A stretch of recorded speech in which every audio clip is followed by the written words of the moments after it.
அனைவருக்கும் வணக்கம். சிலர்லாம் பெரியவங்களாம் சொல்லுவாங்க, அளவாக பேசுண்டா, வளன்னு பேசக்கூடாது, அளவாக பேசணும், கரெக்டாக பேசணும், தேவையில்லாத பேசக்கூடாது, தேவையில்லாத இடத்துல பேசக்கூடாது அப்படின்னு சொல்லுவாங்க. பெரியவங்களாம் நிறையா வாட்டி நமக்கெல்லாம் அட்வைஸ் பண்ணுவாங்க. நம்ம ஜோசியருக்கும் நிறையா பேருக்கு இந்த அனுபவம்லாம் இருக்கும். இதை ஜோதிடத்தில் இதை மிக அற்புதமாக சுக்கிரனை வச்சு அழகாக சொல்லலாம்.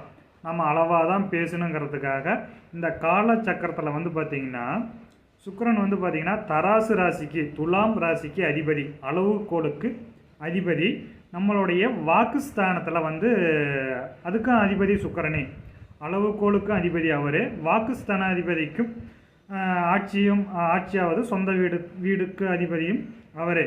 அப்போ பார்த்திங்கன்னா அளவுகோலுக்கு அதிபதி இல்லையா? அப்போ நம்ம பேசுகிற பேச்சில் அளவாக பேசணும் அப்படிங்கிற பாயிண்ட்டை மிக அற்புதமாக சொல்லுது. அப்படிங்கிற மாதிரியான ஒரு பாயிண்ட்டு.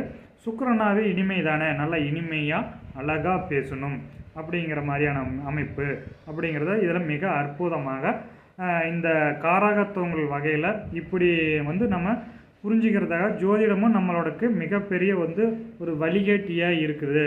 இந்த சாஸ்திரம் என்ன சொல்லுது அப்படிங்கிறது மிகப்பெரிய ஒரு வழிகாட்டி அப்படின்னு சொல்லலாம். நன்றி, வணக்கம். நம்ம இன்னொரு பதிவில் பார்ப்போம்.